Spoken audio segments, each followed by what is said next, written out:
Fala pessoal, tudo bem? Aqui quem fala é o Franco, eu sou fisioterapeuta e você está no canal Movimento em Foco.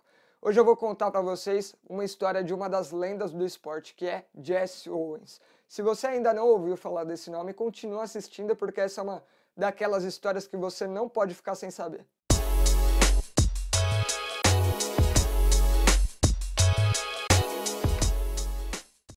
Para início de conversa, Jesse Owens não chama Jesse. É isso mesmo.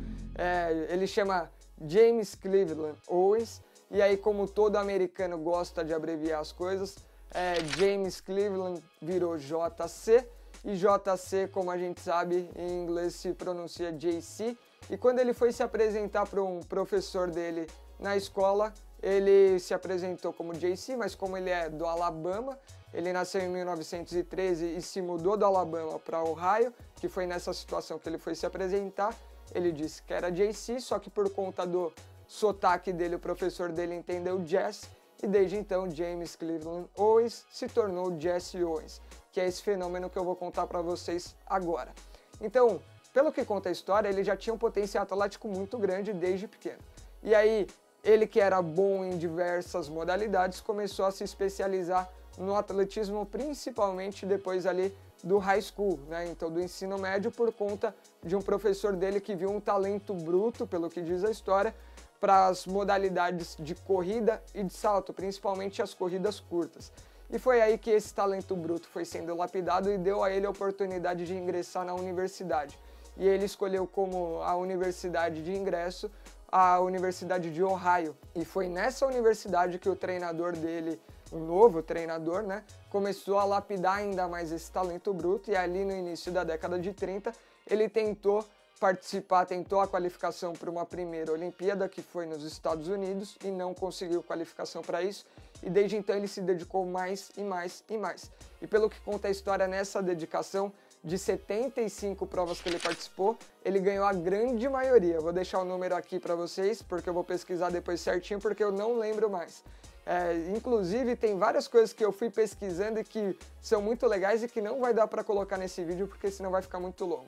Mas enfim, ele foi se especializando e treinando cada vez mais, e ali no início da década de 30, mais especificamente em 33, 34, ele conseguiu as qualificações para ir para as Olimpíadas de 1936, que eu não sei se você sabe, foi na Alemanha, que até então era nazista.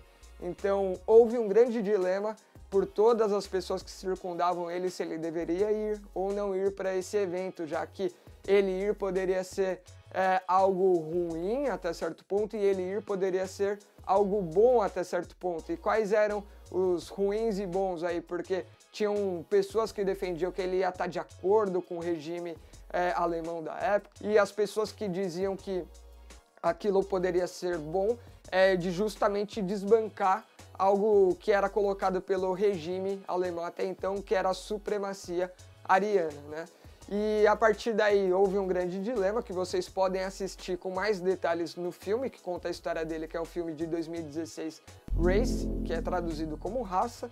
Então assistam esse filme, tem até aqui no YouTube, vou deixar o link para vocês, ou assista pelo menos o trailer dele, porque é muito bom, conta com mais detalhes essa história que eu tô reduzindo aqui em alguns minutos. E quando ele chega no evento, porque ele decide ir, ele simplesmente constrói ali uma história esmagadora para a Alemanha até então.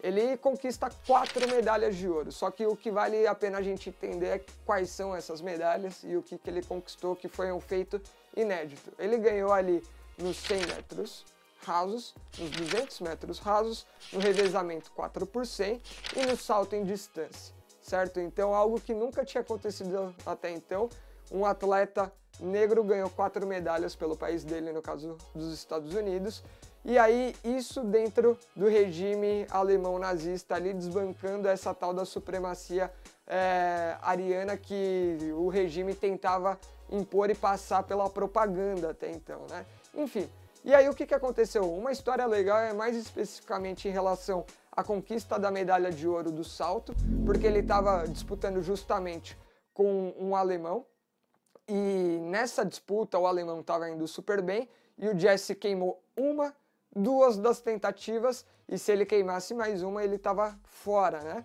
E aí o alemão chegou para ele e falou, cara, você já fez isso tantas vezes, você sabe muito bem como saltar. Relaxa, conta os passos, respira, dá seu salto que você vai passar da semifinal para a final. E aí ele seguiu as dicas lá, tranquilizou, contou as passadas, saiu correndo, conseguiu cravar o salto e aí ele passou para a final. E a final foi entre ele e o alemão e que chegou um momento que o alemão queimou o salto e ele conseguiu. E aí tem várias versões da história aí do que aconteceu, de que o alemão entregou, de que o alemão não entregou, mas o fato é que ele ganhou 4 medalhas e o final das contas foi justamente uma disputa mais específica da última medalha com o alemão. E dizem que nesse momento Hitler saiu do estádio, só que em outras versões que a gente ouve da história, aí não dá para saber ao certo qual que é a verdadeira. Eu tentei pesquisar um pouco mais, mas uma dessas é que Hitler saiu quando isso aconteceu e a outra é que Hitler nem estava no estádio, então ele não poderia ter saído e não foi bem assim que aconteceu. Enfim, fica aí, se você souber a verdade, traz aí pra gente porque vai ser bem legal entender com mais detalhes.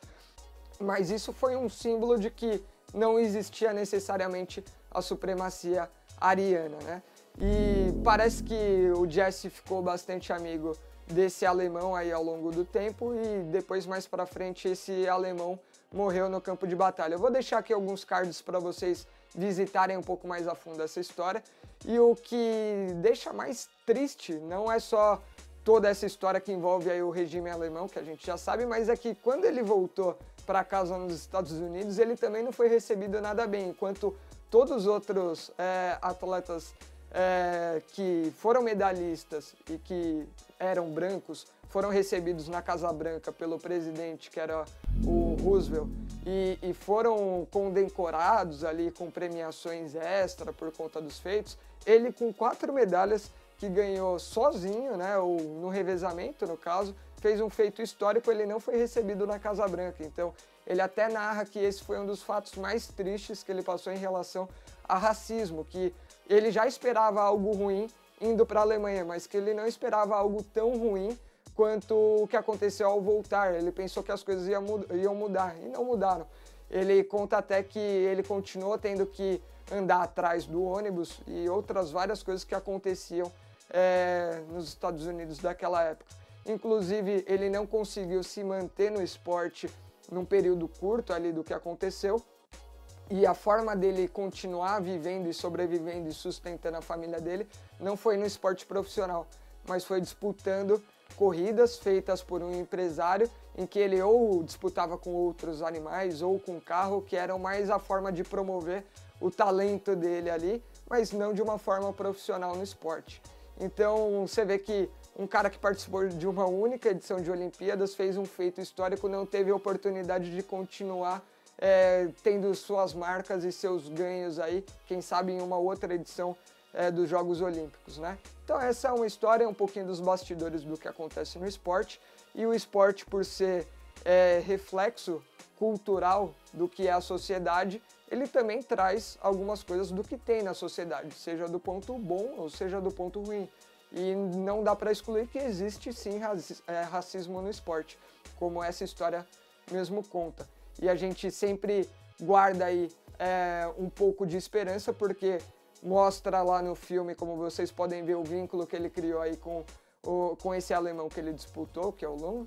E, enfim, vale a pena entender um pouco mais sobre isso. A gente vai sempre guardar esperanças de um mundo melhor, mas saibam que o esporte, por ser reflexo da sociedade e do ser humano como ele também guarda pontos ruins, e cabe a gente saber entender isso e tentar sempre mudar e melhorar, certo? Enfim, foi mais um vídeo aí para vocês saberem um pouco dos bastidores. Se souberem mais alguma curiosidade aí sobre o Jesse Owens e da história dele que eu deixei de fora, porque eu deixei muita coisa legal de fora, traz aí, manda nos comentários ou até deixa como sugestão, que se você gostou a gente pode abordar isso num próximo vídeo, beleza? Desde já agradeço sua participação aqui. Se gostou do vídeo, eu quero que você curta esse vídeo, compartilhe com quem mais precisa saber dessa história, porque ela realmente é muito boa. Se inscreva no canal caso ainda não esteja inscrito e a gente se vê em próximos vídeos, beleza? Até mais, pessoal. Tchau, tchau. E talvez, às vezes, a menina dos olhos do Brasil é o 4%, porque realmente é um revezamento mais forte. E aí eles, não, vocês não estão olhando muito para isso, a gente queria conversar com vocês um pouquinho e tal, porque a gente fez umas contas, a gente acha que dá para pegar pódio nesse revezamento. Aí eles meio sem graça, dando risadinha, daí eles, então, na verdade a gente acha que dá até para pegar uma medalha de ouro. E depois, no final, eles até falaram, olha, para ser bem sincero, nas nossas contas, a gente acha que pode até bater recorde mundial. Aí aquele negócio, eu tava ali, eu falei, cara, eu não sei o que conta esses moleques fizeram, esses moleques estão tudo doido, velho. Aí fiquei ali, os treinadores falaram que eles podiam conversar ali, tava do lado, tava ali jantando, prestei atenção, e beleza. E os treinadores meio que começaram a comprar uma briga ali com os moleques. Falaram, talvez os moleques estão viajando em bater recorde mundial, mas vamos abraçar os moleques, eles estão sentindo falta, eles tiveram a atitude de vir pra cá. Aí eu lembro que eu falei até com o Luiz Altamir, é um menino que passa comigo de vez em quando, eu falei, velho, só te falo uma coisa, falar é fácil, agora vocês têm que mostrar tudo que vocês podem fazer aí com esse revezamento. E, velho, os moleques se uniram, os moleques se abraçavam antes de nadar, um puxava o outro. Moral da história, os moleques nadaram a final do Mundial, dentro da China, com o Sun Yang, que é um puta de um nadador, os moleques ganharam da Rússia, que estava ali brigando com eles, e bateram o recorde mundial. Hoje os 4 moleques são recordistas mundiais, 5, contando com o Léo, que era reserva também. Então é aquele negócio, é um esporte individual, mas quando se une, o bicho pega, velho.